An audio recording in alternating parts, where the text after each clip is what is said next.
Исәнмесез эфирда яңалыклар чыгарылышы. Студияда Руслан Харисов. Алга таба кайбер темалар турында.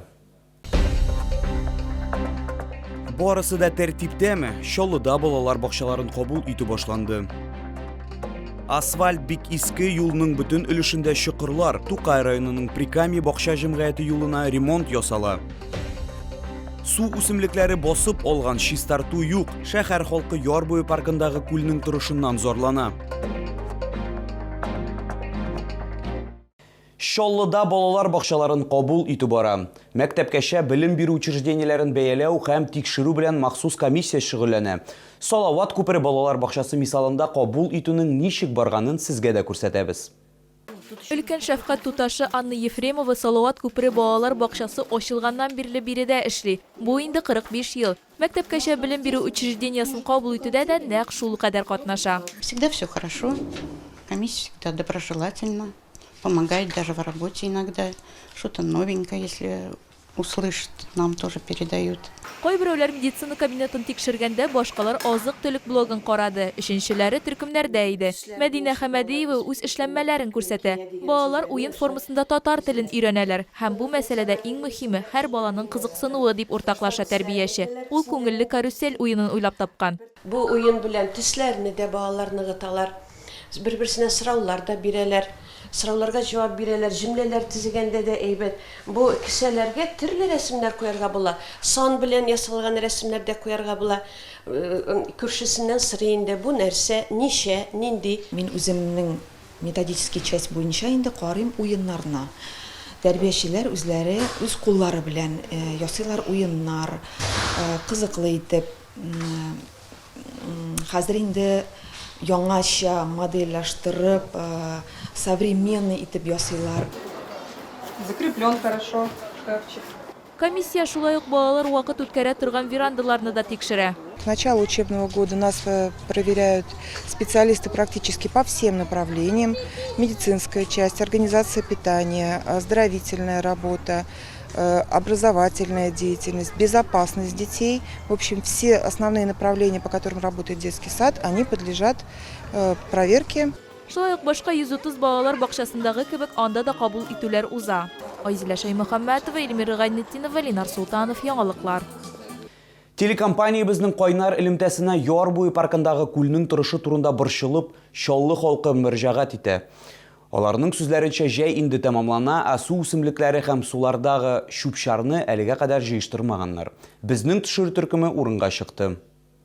Яр буе паркы шәһәр халкының яраткан ял итү урыны. Бигрәк тә җәй көне чаллылар бирегә табигатькә сокланырга, спорт белән шөгыльләнергә килә. Һәм шәһәр халкының күпчелегенә күлнең чисталыгы мөһим. Чистартсалар бик яхшы булыр иде. Шәһәр ял итер иде рәхәтләнеп шунда килеп. Бик матур урын, бик матур урын. Ну, нитергә кирәк, карарга кирәк бу озерны чистартырга. Чистартырга кирәк, нитәйне, начар бит инде.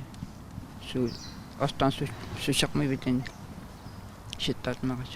Күлнең халаты минем өчен ужасный. Начар.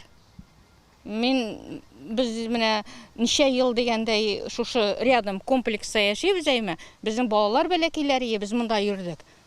Те времена лучше было, чем хәзергә караганда. Башкарма комитетта хәбәр итүләренчә, киләсе атнада субподрядчы яр буе паркында күл төбен чистарту эшләрен башлый. Чистарту чаралары 3 атна дәвамында үткәреләчәк. Айзилә Шаймөхәммәтова, Ленар Султанов, яңалыклар. Әгәр сезне берәр проблема борчыса яки шатлыклы хәбәр җиткерәсегез килсә, безнең WhatsApp хезмәтенә мөрәҗәгать итегез. Фотосурәтләрегезне һәм видеоларыгызны 8 939 311 31 31 телефоны буенча көтеп калабыз.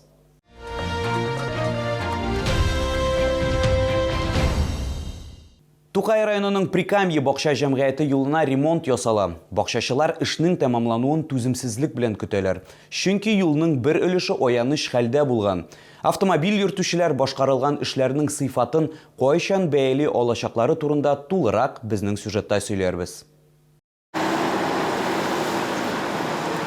Кайбер бакчачылар бакча җәмгыятенә үз машиналарында, икенчеләре җәмәгать транспортында бара. Проблема яңартуны таләп итә торган юл участогында барлыкка килгән. Юлны ясарга кирәк, машиналар ватыла, тегәрмәчләр тишелә, ул колеялар бит инде бар.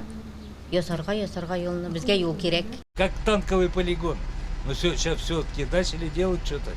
Но я не знаю, как дорогу здесь закрывать будут.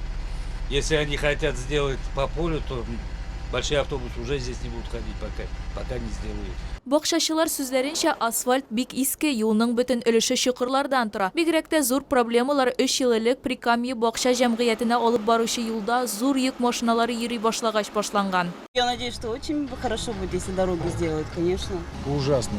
Ездить просто невозможно. Машину гробим и все. А приходится ездить все равно. Деваться некуда. Дороги больше нету по полю, нельзя ездить. А здесь вот дорога убитая.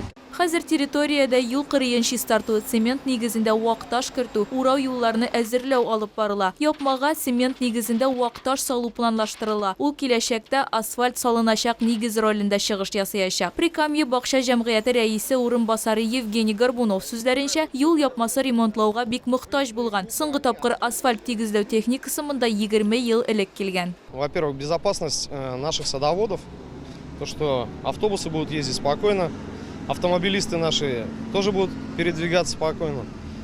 Думаю, что общество будет процветать в дальнейшем. Юлның проблемалы участогыннан тыш бакчачылар шулай ук бакчачылык ширкәте территориясендә кәрәзле элемтә сыйфаты түбән булуына борчыла. Аларның сүзләренчә, интернет начар тота, элемтә тотрыксыз. Бу икенче проблема булып тора. Монда беренче эш итеп юл өслеген яңарту кирәк. Аны киләсе ай эчендә тәмамларга планлаштыралар. Айзилә Шаймөхәммәтова, Искәндәр Мирзагитов, Кирилл Хабзи, Яңалыклар.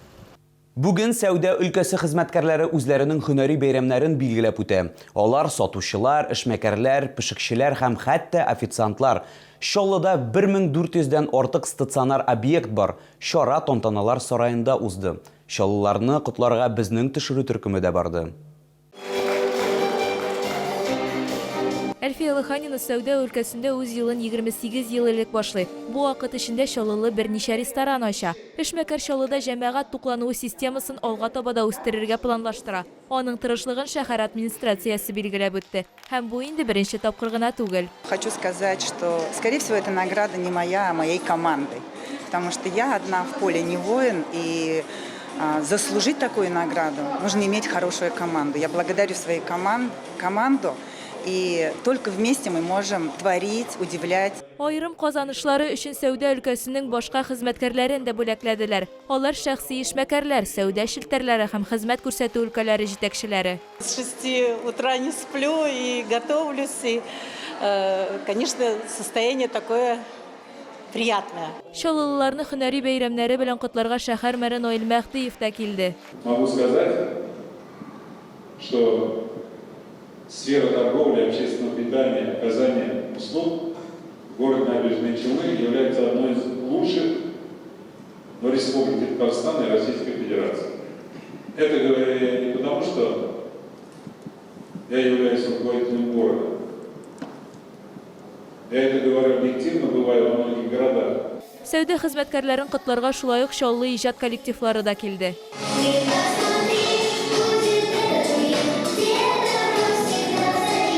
Айзилә Шаймөхәммәтова, Христина Балабанова, Сергей Вильданов, Яңалыклар. Бу сезгә җиткерәсе соңгы мәгълүматыбыз иде. Мин Руслан Харисов, сезнең белән сау булашам. Исән-имин булыгыз.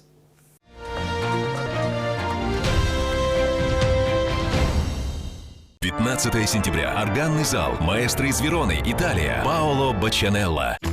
Завтра в школу!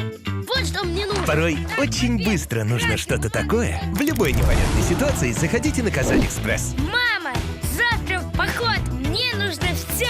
Казань-Экспресс. Выгодные покупки быстрее, чем за сутки. Челны, встречай! Свежий улов прямо с Камчатки. Чавыча, красная икра, белорыбица. Все от производителя. С 21 по 26 августа. ТЦ Грин, первый этаж. Остановка Глобус. Продсклад Победа. Творог 9% 300 грамм 87,50. Каша овсяная обед без бед в ассортименте 5,70. Все нужное по низким ценам.